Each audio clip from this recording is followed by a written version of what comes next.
बिस्मिल्लाहिर्रहमानिर्रहीम।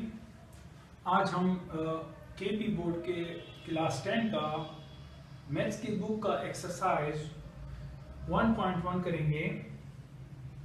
इसमें पहले मैं आपको बता देना चाहता हूँ कि इसमें हमारे पास 3 टाइप्स के क्वेश्चंस हैं। एक है फैक्टराइजेशन, एक है कंप्लीटिंग स्क्वायर और एक है क्वाड्रेटिक फार्मूला। ये फैक्टराइजेशन में आज के लेक्चर में कोशिश करूंगा कि आप लोगों को समझा सकूं, और ये बाकी दो जो है ये नेक्स्ट लेक्चर में इंशाल्लाह। क्वेश्चन पर आने से पहले मैं आपको कुछ बेसिक बताना चाहता हूं कि what is quadratic equation. Quadratic equation अगर हमारे पास वेरिएबल के ऊपर 2 आ जाए और x plus constant is equal to 0 आ जाए तो इसको हम कहते हैं क्वाड्रेटिक इक्वेशन। क्लास 8 में जैसे कि हम पढ़ चुके हैं, तो ये हमारे पास general form of quadratic equation आ गया। अगर x के ऊपर 2 आ जाए तो इसको हम कहते हैं क्वाड्रेटिक इक्वेशन और इक्वल टू 0 आ जाए। तो इसमें हमारे पास ये a b c जो है इसको हम कांस्टेंट कहते हैं और ये x जो है हमारे पास वेरिएबल है। मैं आपको एक मिसाल देता हूँ, एग्जांपल देना चाहूंगा। एग्जांपल 1 जो है वो हमारे पास let's suppose 2x square plus कुछ भी नंबर हो 5x लेट्स सपोज 3 आ गया। तो इसमें ये 2, 5 और 3 जो है ये a b c आ गई, ये कांस्टेंट है, और ये x स्क्वायर और x जो है ये वेरिएबल्स है और इक्वल टू 0 लगा दिए तो हमारे पास ये क्वाड्रेटिक इक्वेशन बन गया। इसके बाद एक छोटा सा और टॉपिक है स्टैंडर्ड फॉर्म। अगर क्वाड्रेटिक इक्वेशन में इक्वल के उस साइड पे या इक्वल के इस साइड पे 0 आ जाए तो इसको हम कहते हैं ये स्टैंडर्ड फॉर्म है। तो ये तीनों क्वेश्चन जो हम हल करेंगे, तो इससे पहले हम कोशिश करेंगे कि हमारे पास की जो इक्वेशन है वो क्वाड्रेटिक फॉर्म में हो और स्टैंडर्ड फॉर्म में हो।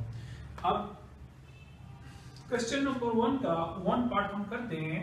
तो इसमें आप देखिए ये ऑलरेडी हमारे पास क्वाड्रेटिक इक्वेशन है, x स्क्वायर x और कांस्टेंट है, और दूसरी बात जो है वो स्टैंडर्ड फॉर्म में भी है। देखें इक्वल के इस साइड पे 0 है।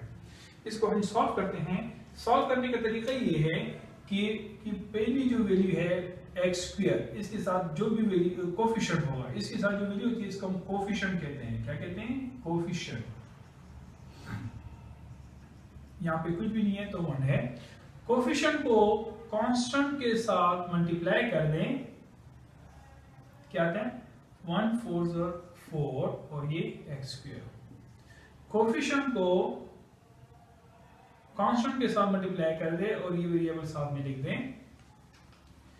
अब क्या करना है, इस बीच वाली वैल्यू जो रह गई है इसके 2 हिस्से करने हैं, जिसको मैं प्लस या माइनस कर दूं तो उसके मल्टीप्लिकेशन से ये वैल्यू आनी चाहिए। देखिए इसके 2 हिस्से बनाने हैं, जिनको मैं मल्टीप्लाई कर दूं उससे ये वैल्यू आनी चाहिए। लेट्स सपोज मेरे पास है 4x प्लस 1x। देखें 4 1 4 और x मल्टीप्लाई कर दो तो x स्क्वायर आ गया। ये प्लस पे लिखते हैं प्लस, क्योंकि ये वैल्यू भी प्लस में है। अब इन दोनों को मैं वापस ऐड करूंगा तो इससे ये वैल्यू आएगी। देखें 4 + 1 5 और ये x आ गई। मेरा मतलब ये था कि फर्स्ट वैल्यू को जो x स्क्वायर वाली वैल्यू है उसको कांस्टेंट के साथ मल्टीप्लाई करें, यहाँ पे लिखिए, और इन 2 ब्लैंक्स में ऐसी वैल्यू लिखनी है जिनको मल्टीप्लाई करने से ये वैल्यू आ जाए और इनको प्लस करने से ये वैल्यू वापस आ जाए। अब मेरा मसला हल हो गया। देखिए 4 1 4 और 4 + 1 5 आ गया। बाकी सारी इक्वेशन को इसी तरह दोबारा लिख लें, लेकिन 5 से आपने जो 2 नंबर बनाए हैं इनको 5 की जगह लिख लें। 5 की जगह ये दोनों लिखने हैं। ठीक है, 4x प्लस 1x, और बाकी जो वैल्यू पर बच गई है वो भी इसी तरह लिख लें। समझ आ गया बेटा? अब यहाँ पे आप देखें 4 डिजिट्स हैं, तो इसको मैं 2 पेयर्स बनाता हूँ। 2 नंबर है, 4 नंबर हैं जिसके मैं 2 पेयर्स बनाता हूँ। अब इन पेयर्स में से आपने कॉमन लेना है। इनमें से क्या कॉमन है? x। देखिए यहाँ पर x स्क्वायर मतलब का मतलब है कि यहाँ पर 2x है और यहाँ पर 1x है, तो इन 2 एक्सिस में एक x कॉमन हो गया तो ये 1 अंदर बच गया, और 1x था वो कॉमन निकाल दिया तो 1 4 आपके पास बाहर निकल गया। इन दोनों में कुछ भी कॉमन नहीं है, कॉमन नजर नहीं आ रहा ना। तो देखिए इसमें से हम 1 कॉमन ले लेते हैं। 1 कॉमन ले लिया तो ये 4x आ गया और ये 4 अपनी जगह पर। बाद बच्चे क्या करते हैं, इसमें से 1 कॉमन लेते हैं तो यहाँ पे 3 लिख लेते हैं। 3 नहीं आता तो तो ये 4 1 4 आता है, तो 1 मैंने कॉमन ले लिया तो ये 4 अपनी जगह पे आ गया। अब हमारे पास ये दो नंबर बन गए हैं, देखें ये एक नंबर ये है और एक ये है। अब इन दोनों में हमने कॉमन लेना है, तो ये ब्रैकेट वाली देख लें आपके पास ये और ये वैल्यू सेम है, तो इनको हम आपका ये सेम आएंगी भी आपके पास। अगर ये सेम नहीं आ रही तो आपका इसका मतलब ये है कि आपने कोई गलती की है क्वेश्चन में, ये लाजमन सेम आएगी आपके पास। तो ये x + 4 ब्रैकेट में और इसमें से x + 4 कॉमन तो एक बच गया, इसमें से x + 4 कॉमन तो +1 रह गया। इसके बाद हमारे पास एक प्रॉपर्टी होती है जिसको हम जीरो फैक्टर